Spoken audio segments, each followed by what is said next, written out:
Hey everyone, have I here been a video on Dragon Ball Z Dokkan Battle. In this video, we're going to be discussing the back-to-back Super EZA for the global version of the game. What a nice surprise. So with that, if you're new to my channel, like, subscribe, comment below, do all that good stuff. Let's go ahead and dive right in. So yes, yesterday's data download showed, of course, what we're going to be getting, and what we expected to get was the LR Ginyu Force and the Super EZA to Goku Black. However, what we did not know that we're going to get the Super EZA to Super Saiyan 3 Gotenks a lot earlier, but basically at the same time as LR Ginyu Force was going to be coming out as well. So I did have some criticism about LR Ginyu Force coming out now versus, when God Topo comes out. But now the question is, what is God Topo going to provide? Maybe I'll make a video on that. There's nothing there for that celebration, so we might actually just get that unit early and just get the banner out of the way as we get closer to the synchronization of JP and on global. So and then also you have that AGL Krillin that's going to be provided as well. So you do have to wait a week for the Gotenks to drop, but I do want to talk about that unit because this unit is going to be very valuable for a multitude of different teams. So let's go ahead and dive into that. So yes, this is the Super Saiyan 3 Gotenks, and of course all Super EZAs. Really nothing changes except for the passive skill here. Now this unit does have decent HP attack and defense at 17,187, 18,010, and then 11,560 for defense. So pretty strong there. Now let's make this a little bit bigger. So yes, the leader skill is really non-existent. Tech key plus 400%. Gotenks is always interesting because it has different super attacks. It has 3 different super attacks from 9 to 10 key, 11 key, and then 12 or more, right?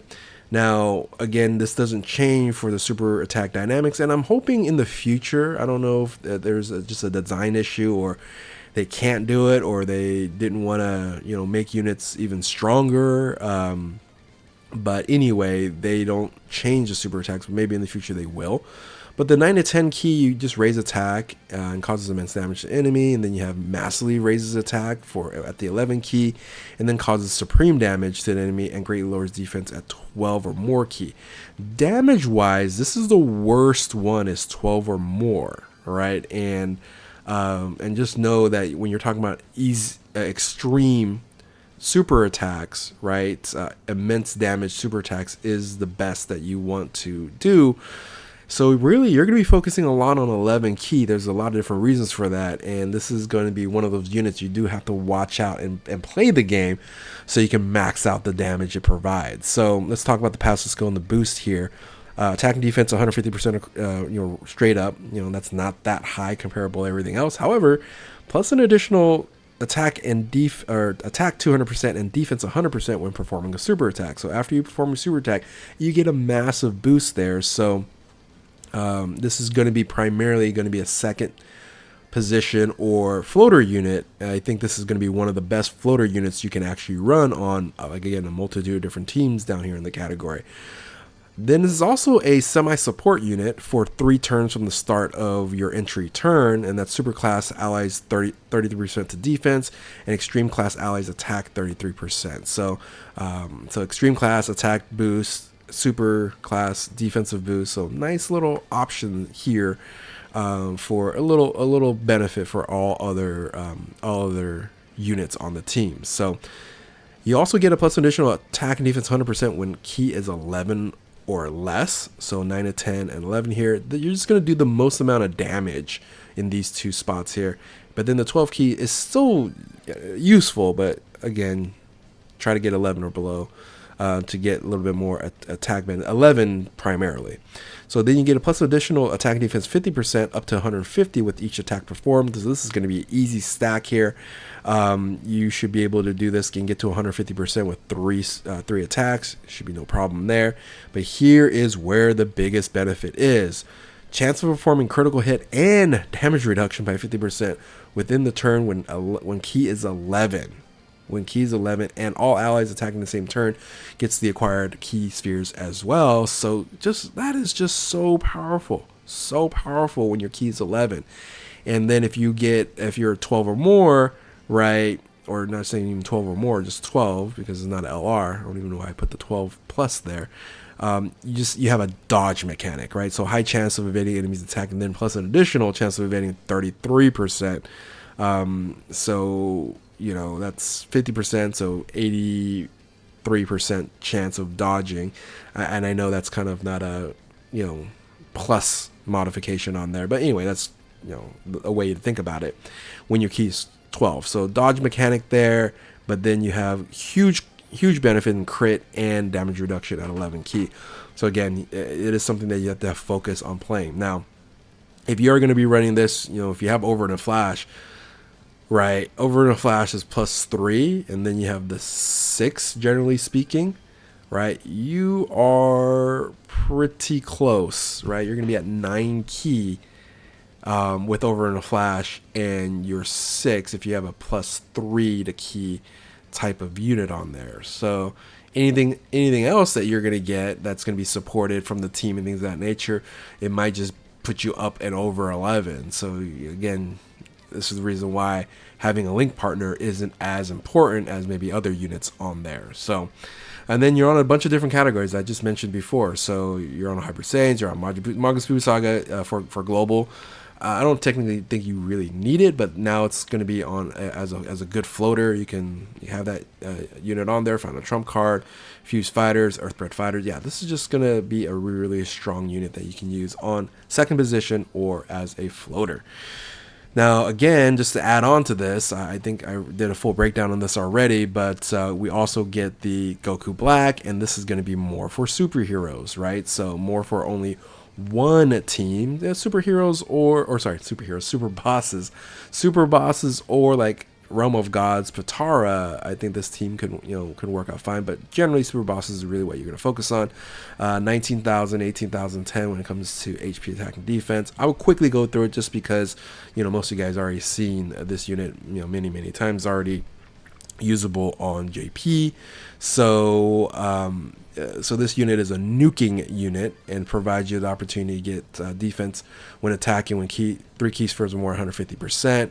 And then it's just more of a stacking ability when you just get a bunch of orbs, right? So orb hungry unit here. It is a orb changer for rainbow key spheres as long as you have a Goku family enemy or all allies attack same turn as super bosses. So, and this is going to be very beneficial because you also get the attack and defense 10% to key sphere obtained. So you're going to get a 60% boost per key sphere obtained. So the more you get, that's what you want there. And then you get chance to perform critical hit 20% each time it receives 3 hits in a battle, and then randomly changes key spheres if you're fighting a super class enemy.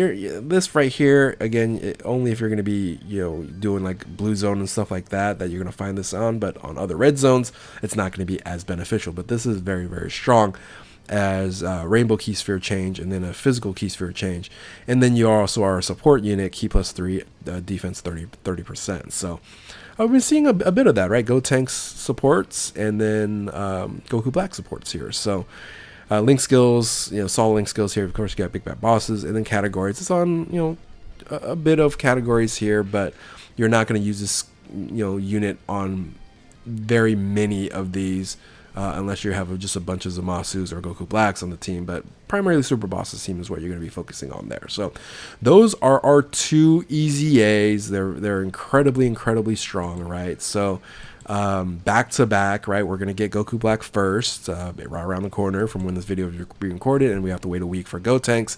So very strong there. So where are we now when it comes to EZAs? In terms of the Dokkan Fest, we have the OG Dokkan Fest, right? The OG 3000. I thought we were going to kind of stick around in that space there, but it seems like it is still themed generated. So Dokkan Festival exclusive theme generated on what the what the Super EZA is going to be. So, and I don't think they're going to cross this line here. So I think this is the next batch or next generation once all this stuff gets done here on the OG class leads, the Neo Gods, and the 120 leads, right? So OD 3000 type attacks, God leads and demigods are the ones that we know of right now. Could they jump it to the next level? Sure. I'm just thinking that they're just going to stick here. So there are, of course, rumors saying that the Tanabata celebration is going to be, possibly Tournament of Power or Dragon Ball Super type of scenario in there. And you do have 3 options on this page here that can possibly fall into that, and that would be Tech Beerus. That would be, actually, can you say 4, right? Golden Frieza could be one. Super Saiyan Blue Kaioken, which is just Super Saiyan Blue Goku, even though he's going Kaioken there. And then Evolution Vegeta, sorry, not Evolution Vegeta, Vegeta Blue there, even though he's technically in the Future Saga Goku Black there, they can still EZA him. So there's 3 to 4 options if it is going to be Tournament of Power, superheroes type of celebration for Tanabata. And then I think a lot of people are also saying that the Worldwide Celebration is going to be GT.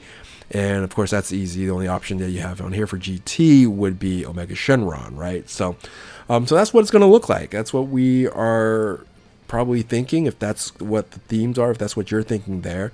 We have a few options for Tanabata, and then really only one option for the Worldwide Celebration, if that is what's going to be on GT. So anyway, well, hopefully you guys are very excited about the Super EZAs that are coming up. I think they're going to be very, very valuable for the units or for some teams that you're going to be running.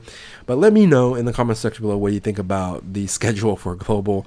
I made a timeline video. I was like, oh, it's updated here. And then now I have to re-update it. So I'll probably wait until I do another updated timeline video. But anyway, hopefully you guys enjoyed this video here. If you're new to my channel, like, subscribe, do all that good stuff. Keep on Dokkaning, and we will catch you next time. Later.